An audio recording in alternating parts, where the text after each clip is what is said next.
السلام علیکم ورحمۃ اللہ وبرکاتہ نحمدہ ونصلی علی رسولہ الکریم اما بعد فاعوذ باللہ من الشیطان الرجیم بسم اللہ الرحمن الرحیم مل کر پڑھتے ہیں ربی اشرح لی صدری ویسر لی امری واحلل عقدۃ من لسانی یفقہوا قولی ربی زدنی علما۔ آیت نمبر 130 وَمَن يَرْغَبُ عَن مِّلَّةِ إِبْرَاهِيمَ إِلَّا مَن سَفِهَ نَفْسَهُ، بھلا وہ کون ہے جو ابراہیم کے دین سے انحراف کرے۔ حضرت ابراہیم کے ذکر کا سلسلہ آیت نمبر 124 سے ہم نے پڑھنا شروع کیا۔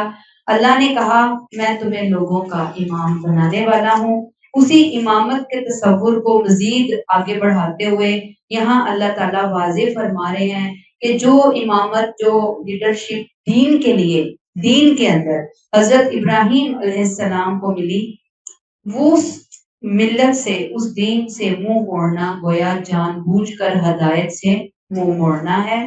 اب یہاں پہ جو بات سمجھائی جا رہی ہے وہ ہے وَمَن يَرْغَبُ عَن مِّلَّةِ إِبْرَاهِيمَ کہ اے یہود، تم تو حضرت ابراہیم علیہ السلام کو ماننے کا دعویٰ کرتے ہو اور اس نسبت پر بہت فخر کرتے ہو، لیکن جب وہی ابراہیمی دین محمد صلی اللہ علیہ وسلم کے ذریعے تمہارے سامنے صحیح صورت میں پیش ہو رہا ہے، آپ حضرت ابراہیم علیہ السلام کی دعا کا مصداق آپ صلی اللہ علیہ وآلہ وسلم، تو آپ کیا کر رہے ہو؟ اس سے منہ موڑ رہے ہیں۔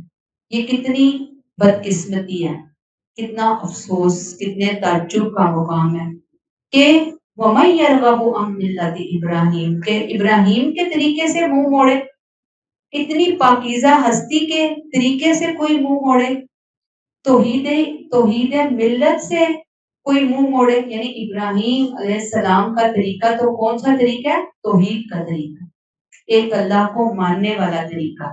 ملت ابراہیم کو یاد رکھ لیجئے، اس سے مراد دین اسلام ہے، توحید اسلام، جو کہ حضرت آدم علیہ السلام سے دین کا سلسلہ جو ہے وہ شروع ہوا تھا۔ گویا ملت ابراہیمی وہ نورانی راستہ ہے جسے کون چھوڑتا ہے؟ جس کے دل میں تاریکی چھا گئی ہو، کفر کی ہو، شرک کی، وہ راہ سے بھٹک گیا، ورنہ اتنے نورانی راستے کو چھوڑنے کی حماقت کون کر سکتا ہے؟ اور وہ یہ کر رہے ہیں۔ اللہ نے آگے کلیئر کر دیا ان کی نادانی کو، ان کی نادانی کی تاریکی کو۔ اللہ نے فرمایا الا من صفح نفسا، ہاں وہی کر سکتا ہے جو اپنے آپ کو حماقت میں مبتلا کر لے۔ یعنی اب آپ بتائیے منہ موڑنے والا کون ہے؟ جہالت اور نادانی میں ڈوبا ہوا شخص ہے، ضدی ہے، ہٹ دھرم ہے، جاہل ہے۔ الا من صفح نفسا، یہ مظاہرہ کرنے والی شخصیت بہت ہی کوئی ڈھیٹ اور نافرمان قسم کی شخصیت ہے۔ یہ وہ شخصیت ہے جس نے اپنے آپ کو خود حماقت میں ڈال دیا۔ ایسی بہترین زبردست ملت کو چھوڑنے کی بے وقوفی ایسے ہی لوگ کر سکتے ہیں۔ اللہ فرماتے ہیں وَلَقَدِ اسْتَفَيْنَاهُ فِي الدُّنْيَا، ابراہیم تو وہ کہ ہم نے دنیا میں بھی انہیں اپنے لیے خاص کر لیا تھا۔ خاص کر لیا تھا، کب خاص کیا تھا؟ قربانی جب انہوں نے دی، ایک قربانی دی تھی، کوئی ایک قربانی دی تھی، ان کی تو پوری زندگی سراپا ایک قربانی تھی، ان کی تو پوری زندگی لبیک اللہم لبیک والی زندگی تھی، ان کی تو پوری زندگی وہ تھی کہ ایک موقع پر انہوں نے نہیں کہا کہ میں ہی کیوں، فوراً ہر امتحان آتا گیا اسے وہ پاس کرتے چلے گئے۔ اللہ نے ان کو ان قربانیوں اور ایثار کے امتحان میں پاس ہونے پر اللہ نے ان کو چن لیا۔ وَلَقَدِ اسْتَفَيْنَاهُ، اللہ کہتے ہیں ہم نے چنا ان کو، اور چنا کس چیز کے لیے؟ اللہ نے ان کو دنیا میں امامت کے لیے، نبوت کے لیے۔ وَإِنَّهُ فِي الْآخِرَةِ لَمِنَ الصَّالِحِينَ، اور بے شک قیامت میں وہ صالحین میں سے ہوں گے، اعلیٰ ترین بندوں میں شامل ہوں گے۔ انشاءاللہ تعالی۔ اب اس آیت کا پیغام کیا ہے کہ نبی کریم صلی اللہ علیہ وسلم کون سا دین لے کر آئے؟ دین ابراہیمی، وہی ایک اللہ کی بندگی، وہی حق، وہی سچائی کا پیغام۔ ہم اگر نبی کے طریقے پر چل رہے ہیں تو اصل میں ہم کس کے طریقے پر چل رہے ہیں؟ ابراہیم علیہ السلام کے طریقے پر۔ یہ وہ طریقہ ہے جو اللہ کا انتہائی پسندیدہ طریقہ ہے۔ اللہ کا پسندیدہ طریقہ کون سا ہے؟ توحید، توحید والا طریقہ۔ ابراہیم علیہ السلام تو تھے ہی مکمل توحید کے علم بردار، آگے ہم پڑھیں گے، لیکن جو دین وہ دے کر گئے حضرت ابراہیم، وہ توحید پر مبنی دین تھا۔ اللہ کا پسندیدہ دین بھی دین توحید، دین اسلام، دین ابراہیم ہے، اور محمد صلی اللہ علیہ وسلم بھی وہی دین ہمیں دے کر گئے، اور ہم سب کی ذمہ داری ہے اس دین کو دیکھنا، جاننا، سیکھنا، سمجھنا، اور پھر عمل کر کے اس کو دوسروں تک پہنچانا۔ اللہ ہم سے یہ کام لے، اللہ ہمیں توفیق عطا فرمائے۔ آگے آ جائیے آیت نمبر 131۔ اذ قال له ربه اسلم، دین ابراہیمی کیا تھا؟ جب اس کے رب نے اسے حکم کیا کہ اپنے آپ کو حوالے کر دے۔ قال اسلمت لرب العالمین، تو اس نے فوراً کہا کہ میں اپنے آپ کو پروردگار عالم کے حوالے کرتا ہوں۔ آیت 130 میں ہم نے پڑھا کہ دین ابراہیمی سے منہ کون موڑے گا؟ جو جاہل ہے، ہٹ درم ہے، وہ نقصان اٹھانے والا ہے۔ آیت 131 میں حضرت ابراہیم علیہ السلام کو تسلیم و رضا کے عظیم نمونے کے طور پر پیش کیا جا رہا ہے، ان کا کریکٹر سمجھ آ رہا ہے۔ جب انہیں ان کے رب نے کہا، کیا کہا؟ اسلم، اپنے آپ کو حوالے کر دے، مراد حضرت ابراہیم کو حکم دیا کہ وہ ہر معاملے میں میری رضا کو نمبر 1 رکھیں، اپنے آپ کو مکمل طور پر میرے سپرد کر دیں، اپنا دل، دماغ، اپنا سکون، اپنی نیند، اپنا آرام، اپنی چین، اپنی زندگی، اپنا جینا، اپنا مرنا، سب کس کے تابع ہو جائے؟ میری رضا کے مطابق۔ گویا آپ مکمل فرما بردار بن جائیں۔ یہ اللہ نے ان کو حکم بھی دیا، یہ اللہ نے ان سے ڈیمانڈ کی، یہ اللہ نے ان سے تقاضا کیا۔ حضرت ابراہیم علیہ السلام نے سوال سنا، یہ نہیں کہا اچھا اللہ میاں ٹھہریں، ابھی مجھے کچھ دن دیں، میں پہلے سوچ تو لوں میں یہ کام کر سکوں گا یا نہیں کر سکوں گا، یا اچھا کر لوں گا، ابھی تو بہت ٹائم ہے، ابھی مجھے تھوڑا انجوائے کر لینے دیں، مجھے اپنی زندگی اپنی پسند کے مطابق گزار لینے دیں۔ انہوں نے کوئی شرط نہیں رکھی، انہوں نے کوئی مہلت نہیں مانگی، فوراً کہا اسلمت لرب العالمین۔ یہ ان کی بہت بڑی خوبی، میں فرما بردار ہوا رب العالمین کا۔ ایسی ہی مکمل اطاعت انبیاء کرام کا خصوصی رویہ ہوتا ہے۔ ان کی یہی اطاعت، ان کی یہی فرما برداری اللہ کو اتنی پسند آئی ہر آزمائش کے بعد، ہر امتحان کے بعد، کہ اللہ نے ان کی امامت کے لیے سلیکشن کر لی۔ اور یہ میں آپ کو بارہا بتا چکی کہ آج دنیا کے جتنے موجودہ الہامی مذاہب ہیں، ان سب کے امام آباء و اجداد میں حضرت ابراہیم علیہ السلام متفق علیہ شخصیت ہیں، جو سب جن کو مانتے ہیں۔ اب یہ جواب صرف زبانی نہیں تھا، انہوں نے لپ سروس نہیں کی۔ آج ہم امت مسلمہ تو ہر بات میں لوگوں کو بھی پورا کرتے ہیں، اور نعوذ باللہ اپنی طرف سے اللہ کو بھی پورا کر دیتے ہیں کہ ہم تو کلمہ گو ہیں، 4-5 نمازیں بھی پڑھ لیتے ہیں، کوئی 2-4 اور موٹے موٹے کام کر لیتے ہیں، بس کافی ہے ہمارے لیے۔ یہاں ان کا یہ جواب عملی قربانیوں کا، ان کی عملی وفاداری کا آئینہ تھا۔ ایسے جواب نہیں دے دیا اسلمت لرب العالمین، ہاں میں جھک گیا، میں نے حوالے کر دیا خود کو رب العالمین کے۔ اب آپ دیکھیں کہ یہود و نصارہ حضرت ابراہیم علیہ السلام سے نسبت کے دعوے بہت فخر سے کیا کرتے تھے، لیکن اصلاً ملت ابراہیمی کے حوالے سے ان کی وفاداری کہاں تھی؟ 0 پہ تھی، نہ ہونے کے برابر تھی۔ ہاں وہاں وفاداریاں تھیں، اللہ کے بجائے دنیا کی وفاداریاں، نفس کی وفاداری، خواہشات کے بندے بنے ہوئے تھے۔ حضرت ابراہیم کے ہاں نفس کی نفی تھی، یہاں نفس کی پیروی تھی، یہ فرق ہے دونوں کے اندر۔ وہاں حضرت ابراہیم علیہ السلام کے ہاں عمل کی بنیاد پہ نجات تھی، یعنی نجات کیسے ملنی؟ عمل کی بنیاد پر۔ اور یہاں یہ جو یہود و نصارہ یہ کہتے تھے ہم فلاں نسل سے ہیں، فلاں گروہ سے ہیں، فلاں خاندان قبیلے سے ہیں، اس شناخت کی بنیاد پر، یہودی بننے کی بنیاد پر، عیسائی بننے کی بنیاد پر، مشرک بننے کی بنیاد پر ہماری نجات ہوگی۔ اور ابراہیم نے بالکل کلیئر کٹ بتا دیا کہ نجات کے لیے یہ چیزیں نہیں چاہیے، نجات کے لیے تو اخلاص چاہیے، اچھی نیت چاہیے، توحید چاہیے، شرک سے بچنا چاہیے، عمل صالح چاہیے۔ اللہ نے اعلان کر دیا کہ ہدایت کا راستہ تو ابراہیم علیہ السلام نے چنا، پھر اس کے اوپر عمل کیا، اور پھر وہ دوسروں کے لیے بہترین نمونہ چھوڑ گئے کہ اللہ کے بندے کس طرح ڈٹ جانے والے ہوتے ہیں، کس طرح جم جانے والے ہوتے ہیں، کس طرح اللہ کے حکموں پر چلنے والے ہوتے ہیں۔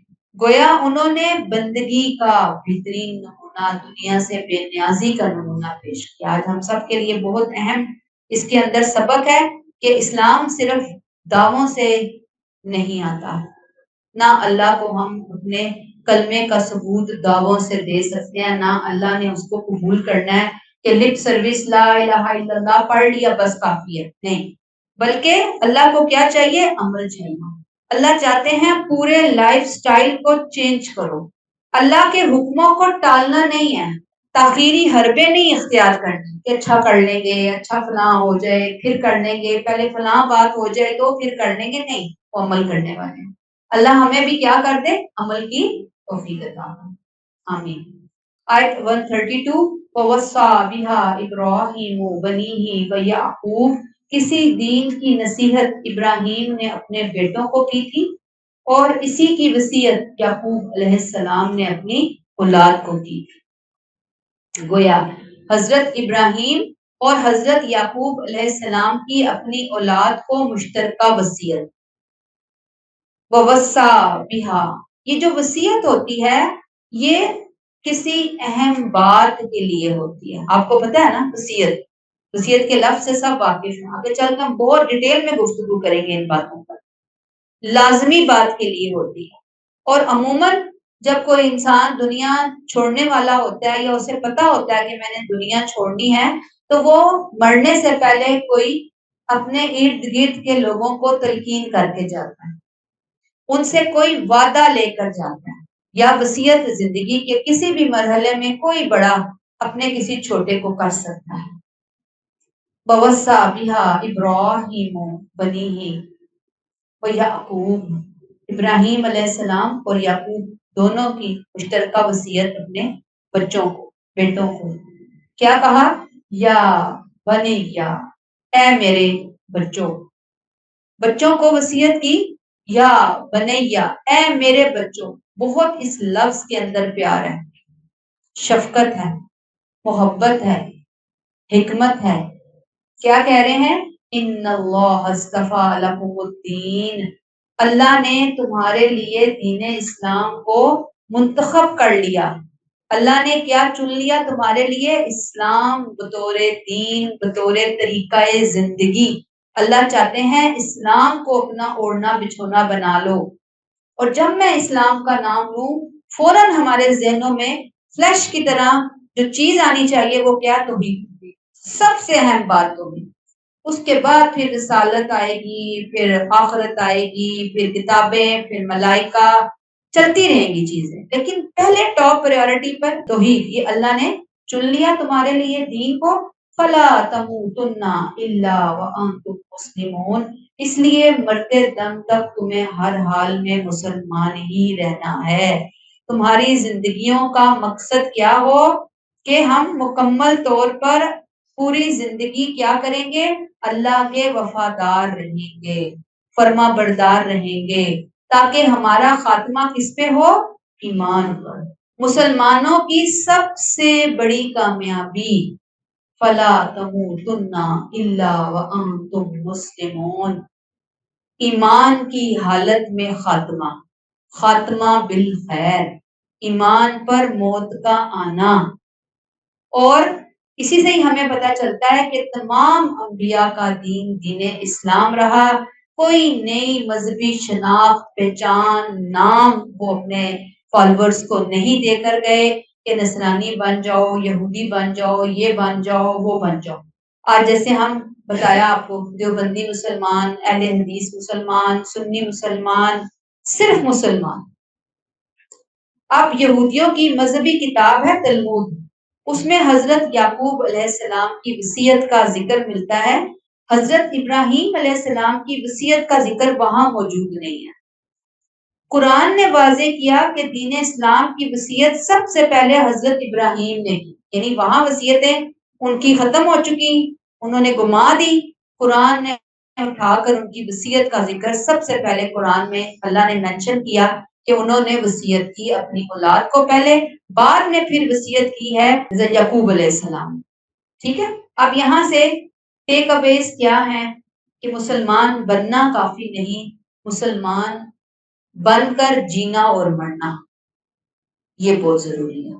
مسلمان تو ہم بن گئے، مسلمان گھرانوں میں پیدا ہوئے، الحمدللہ مسلمان بن گئے، مسلمانوں والے نام مل گئے، آئی ڈی کارڈ مل گئے، مسلمانوں والے جو زندگی گزارنے کی ایک رسمیں تھی، رسم و رواج سطحی، وہ ہمیں مل گیا.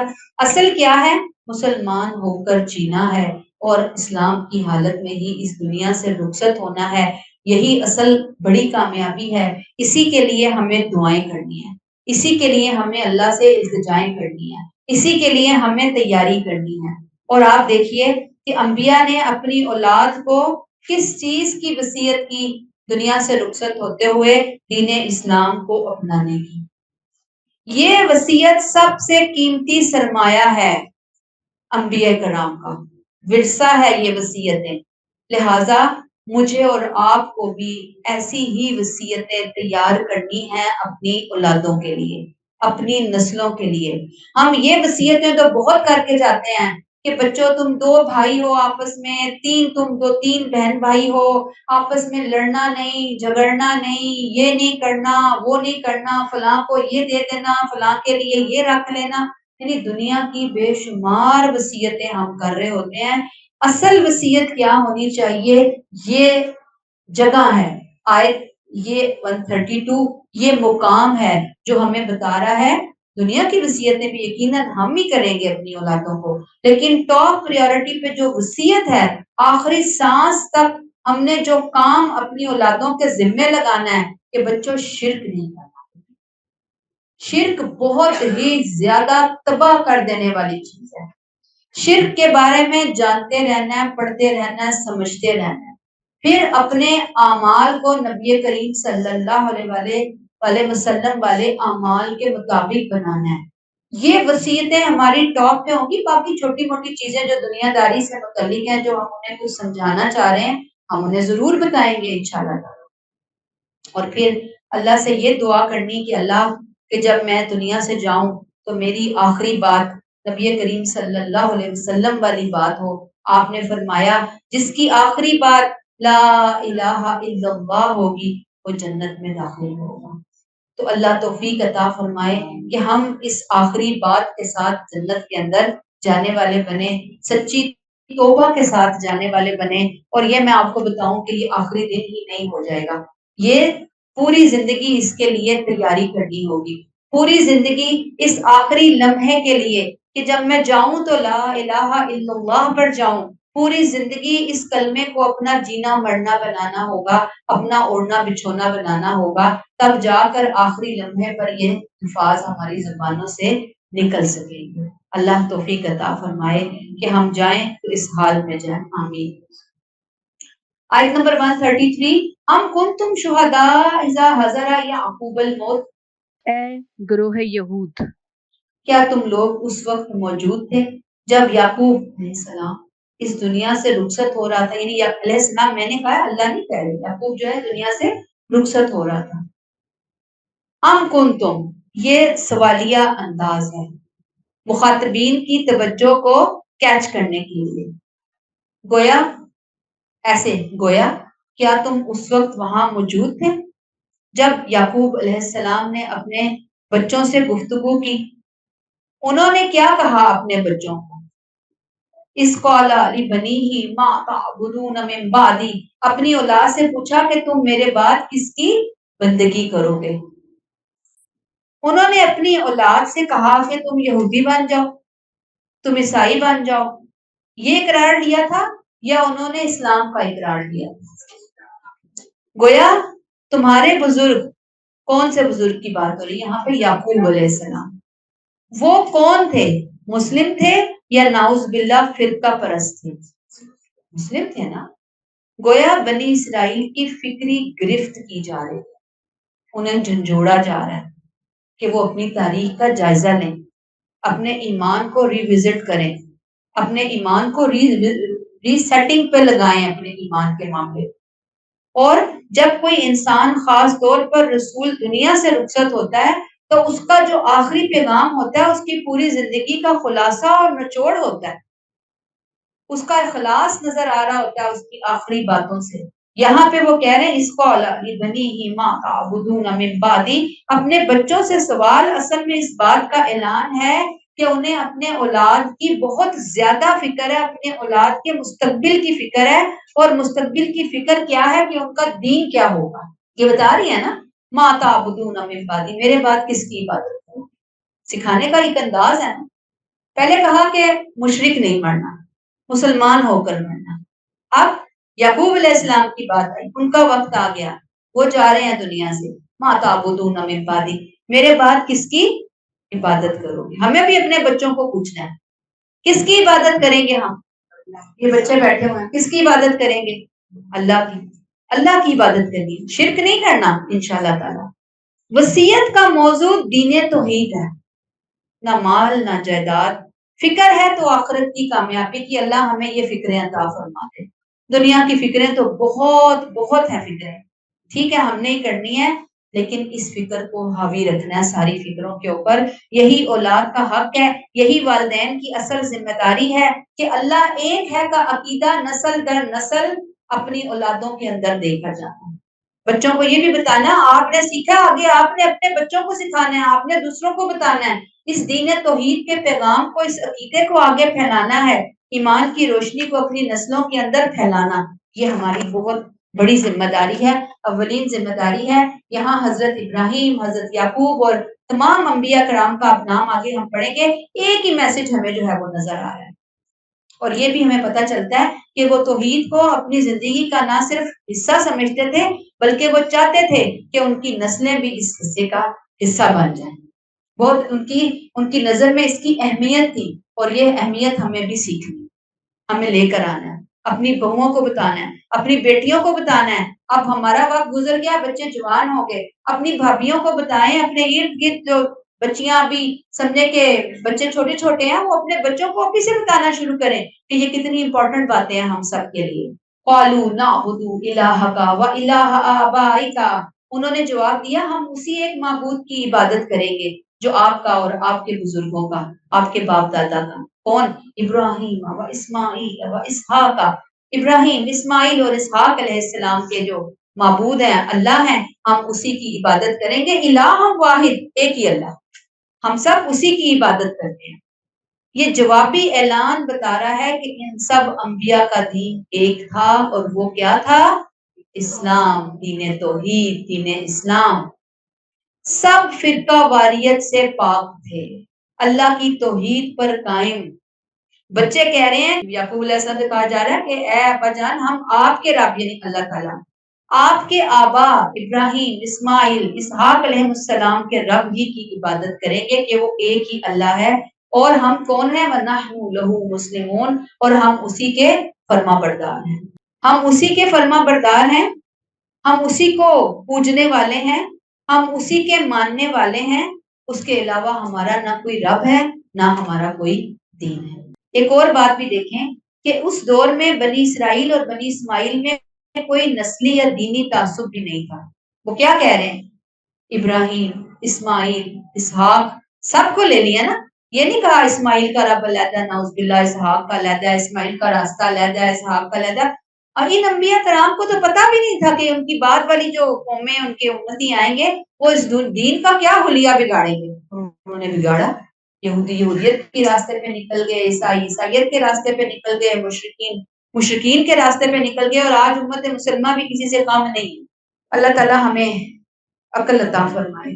اب ٹیک اویز کیا ہے اس آیت کے کہ یہ آیت کیا دعوت دے رہی ہے ہمیں ہم ایک رب والے ایک رب کو ماننے والے بن جائیں، اسے کہتے ہیں ربانی بن جائیں۔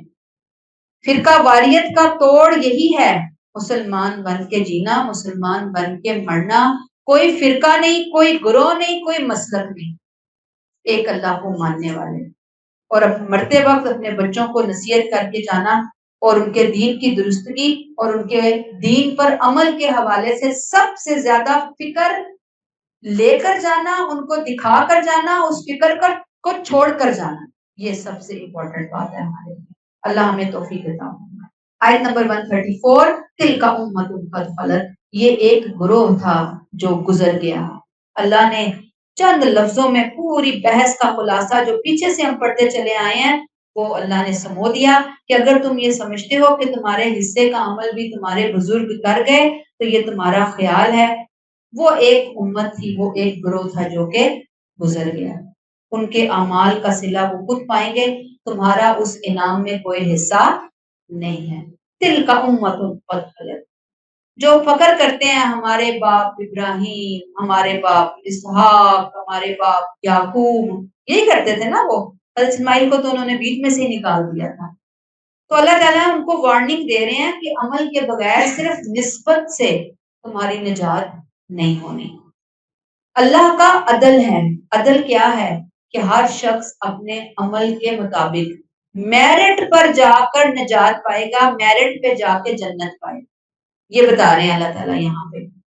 جیسے یہ بالکل ایسے ہے نا کہ آپ کے بچے نے پیپر دینا ہے اور پیپر دینے کے لیے کوئی اس کی دوست یا اس کا فرینڈ جو ہے یا اس کی کوئی بہن یا اس کی کوئی کزن جا کے کہے میں پیپر دے آتی ہوں تمہاری جگہ پہ، ایسا تو نہیں ہوتا ہے، پڑھے کوئی پاس کوئی اور ہو، نہیں، جو پڑھتا ہے پھر وہی پیپر دیتا ہے، پھر اسی کا ہی رزلٹ آتا ہے، چاہے وہ صحیح آئے چاہے وہ غلط آئے۔ یہاں پر بھی اللہ بتا رہے ہیں لہا ما کسبت ولکم ما کسبتم، ان کے لیے وہ جو انہوں نے کمایا، تمہارے لیے وہ جو تم نے کمایا۔ کسب سے مراد عمل ہے۔ اب کسی نے اللہ معاف کرے کوئی ایسی کہانی سی بنی ہوئی ہے قرآن کے حوالے سے کہ کسی خاتون کے کوئی جائیداد کا مسئلہ ہوا، کیا ہوا، ماں کی کوئی، تو اس نے کہا قرآن میں لکھا ہوا ہے ماں کا سب، ماں کا ہی ہے سب کچھ۔ سوچے ذرا، یعنی قرآن سے دوری کہ جو قرآن کہہ رہا ہے ماں کسب سے مراد کیا ہے، جو اس نے کمایا، عمل کیا۔ اب سابقہ امت کی تعریف کر کے موجودہ امت کو بتا دیا کہ بھی عمل سے تم نے غافل نہیں ہونا اور اپنے اعمال پر بھروسہ کرو، اپنے آبا کے اعمال پہ بھروسہ مت کرو۔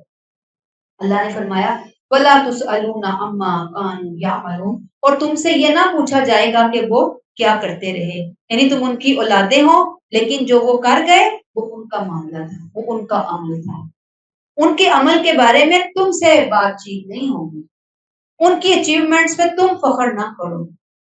گویا یہ آیت فکری دھوکوں سے نکالتی ہے۔ کیا دھوکا؟ کہ نجات کسی بزرگ سے، کسی نبی سے، کسی ولی سے، کسی بڑے سے کی تعلق رکھنے کی بنیاد پر حاصل ہو سکتی ہے، ایسی کوئی بات نہیں ہے۔ یہود و نصارہ گناہ کرتے رہے، نافرمانیاں کرتے رہے، ڈٹائیاں اختیار کرتے رہے، کس بنیاد کے اوپر؟ کہ ہم تو چونکہ انبیاء کی اولاد ہیں ہم بخشے جائیں گے۔ اللہ نے کہا کوئی بخشے نہیں جائے، اپنے آپ کو اس سے باہر نکال لو۔ اب اسے ٹیک اویز ہم نے جو لینے ہیں وہ کیا ہے کہ انبیاء، صدیقین، شہداء، ان کی زندگیاں ہمارے لیے بہترین رول ماڈل ہیں، نمونہ ہیں، لیکن ہم نے ان کو رول ماڈل سمجھ کے عمل کی طرف آنا ہے۔ اب میں نے پڑھا نا ابراہیم کا قصہ، کتنی باتیں ہم نے جانی اس قصے کے ذریعے اپنے عمل کے لیے، یہ تھا اس قصے کا رول ماڈل ہونا، نہ کہ یہ ہم آرام سے بیٹھ جائیں کہ جی چونکہ ہم تو قرآن کو پڑھنے والے ہیں، انبیاء کو ماننے والے ہیں، ان کو احترام اور محبت میں ہم نے اپنے سر کا تاج بنایا ہوا ہے، اب ہمیں عمل کی ضرورت نہیں ہے، اتنا ہمارے لیے کافی ہے۔ اللہ نے کہا نہیں کافی، اپنے عمل درست کر لو۔ اب جو گزر گئے ان کی اچھی باتیں ضرور یاد رکھنی چاہیے، لیکن اپنا عمل قرآن سے کیسے کرنا ہے، غور و فکر والا تعلق قائم کرنا ہے۔ اپنا کھاتا، اپنا اکاؤنٹ خود بنانا ہے اور اس کے اندر اپنا بینک بیلنس نیکیوں کا اکاؤنٹ بنا کر اپنی نیکیوں کی کرنسی خود وہاں پہ اپنے اکاؤنٹ میں جمع کروانی ہے. پچھلے والوں کا کھاتا، پچھلے والوں کے اکاؤنٹ نمبر نیکیوں کے ان کے لیے ہم نے اپنا بنانا ہے. ہم نے خود قرآن سے غور و فکر والا تعلق، دین کی خدمت، دین پر عمل، عمدہ اخلاق، دین توحید اور دوسروں کو دعوت، یہ کام ہم نے کرنا ہے اگر ہم کچھ چاہتے ہیں. دوسرا یہ کہ ہم کہتے ہیں ہم کلمہ پڑھنے والے ہیں، نبی کے امتی ہیں، لا الہ الا اللہ محمد رسول اللہ، ہم جہنم میں نہیں جائیں گے اور ہم بہت مطمئن ہو کر بیٹھ گئے.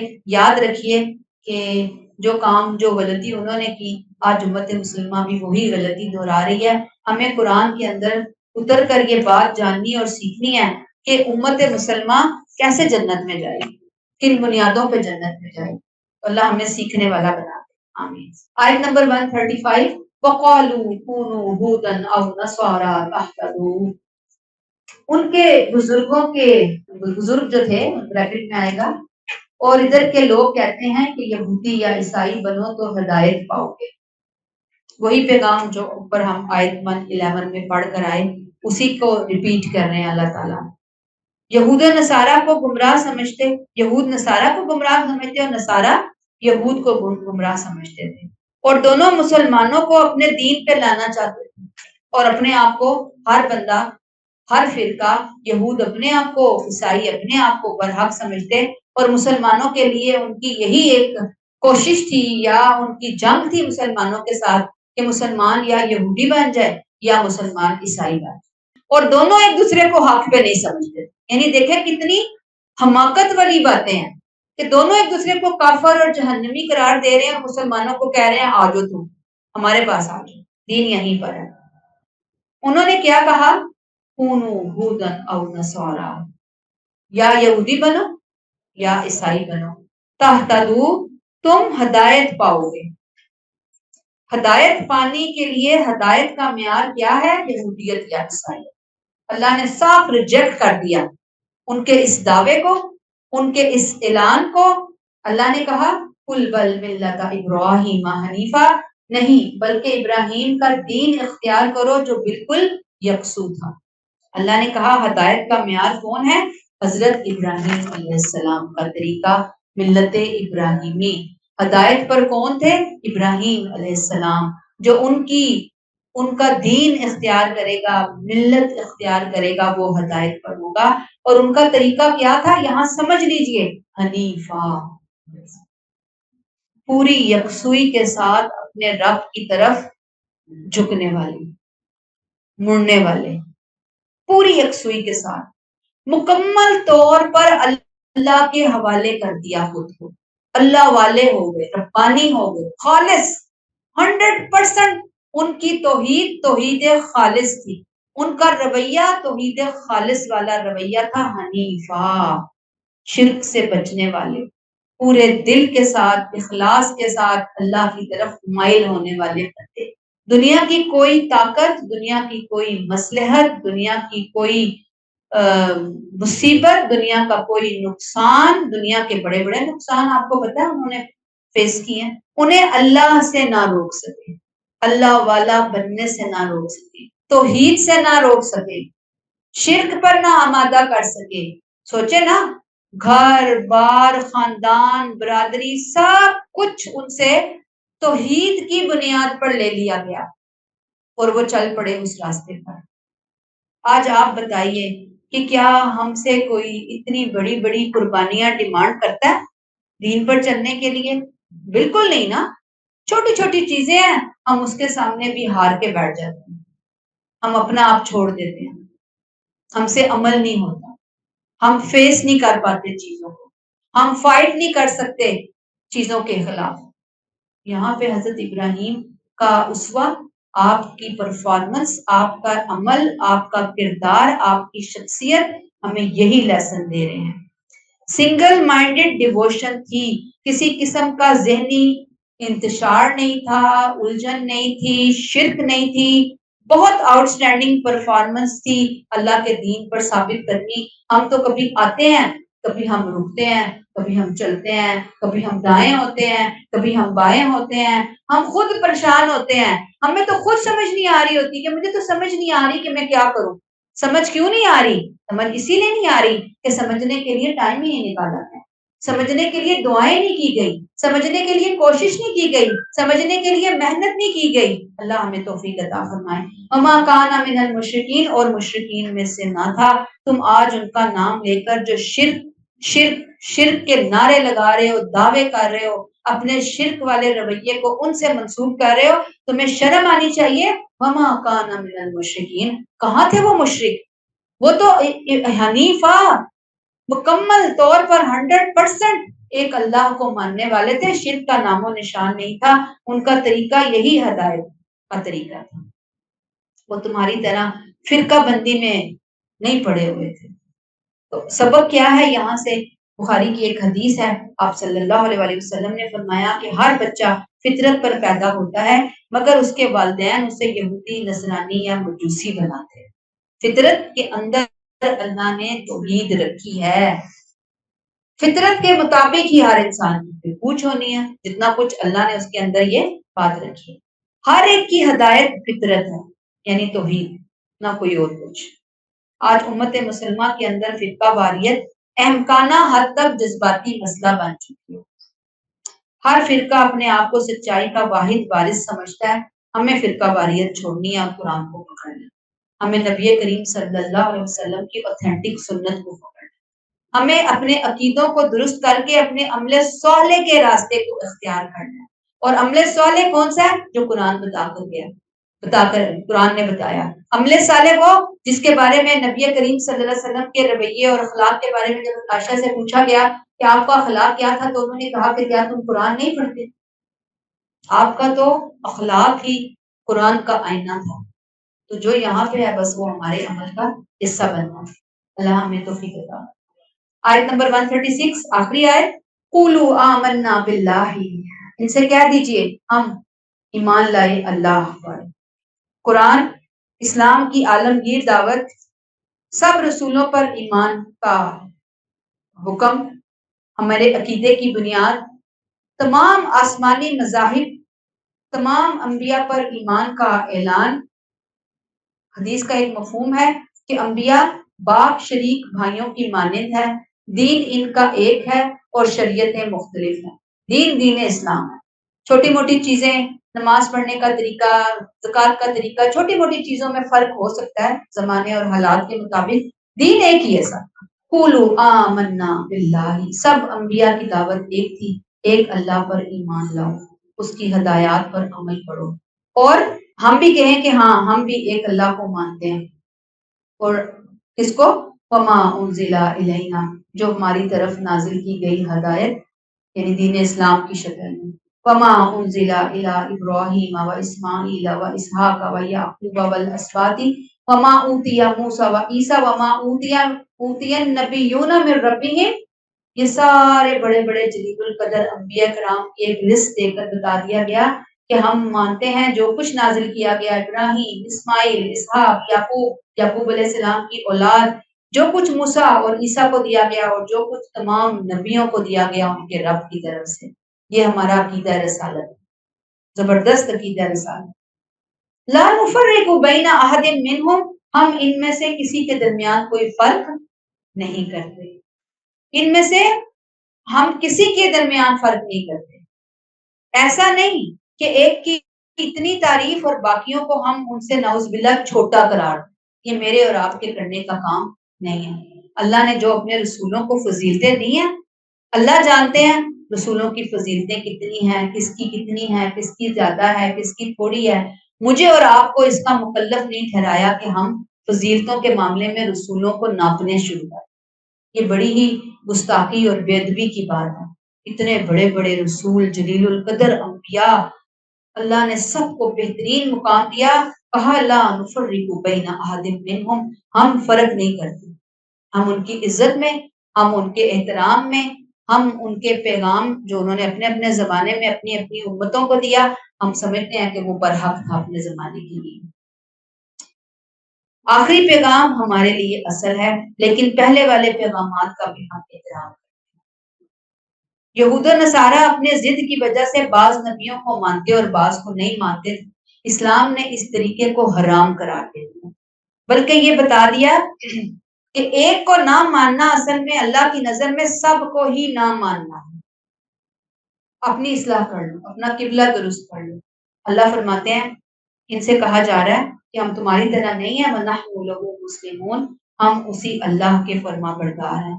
یہ عقیدہ، یہ سوچ اے مسلمانوں تم نے اختیار کرنی ہے۔ تم نے پہلی امتوں سے برعکس رویہ اختیار کرنا ہے۔ تم نے تو سب پر ایمان لانا ہے، سب کو ماننا ہے، سب کا احترام کرنا ہے، سب کو عزت دینی ہے۔ تم نے کہنا ہے ہم فرق نہیں کرتے اور ہم اسی کے فرما بردار ہیں۔ اب اس میں ہمارے لیے سبق کیا ہے کہ مذہب میں جو آپ سمجھ لیں کہ ہم بہت زیادہ ایگزیجریٹ کرتے ہیں نا چیزوں کو، تو یہ بہت زیادہ پرابلم پیدا کر دیتی ہے۔ اس سے بہت سارے اختلافات پیدا ہوتے ہیں، اسی سے ہی فرقہ واریت جو ہے وہ جنم لیتی ہے، اسی سے نفرت آتی ہے، اور اصل پیغام جو ہے توحید، رسالت، آخرت کا وہ کہیں غائب ہو جاتا ہے، دور ہو جاتا ہے۔ تو اللہ تعالیٰ ہمیں توفیق عطا فرمائے کہ ہم دین کے اس پیغام کو، جو دین ہمیں اصل دین کی شکل میں دے رہا ہے، ہم اس کو سیکھنے والے، اس پر یقین کرنے والے، اس پر عمل کر کے دوسروں تک پہنچانے والے بن جائیں۔ آمین۔ یہاں پہ ہم روک لیتے ہیں۔ سبحانک اللہم و بحمدک، نشہد ان لا الہ الا انت، نستغفرک و نتوب الیک۔ السلام علیکم ورحمۃ اللہ وبرکاتہ۔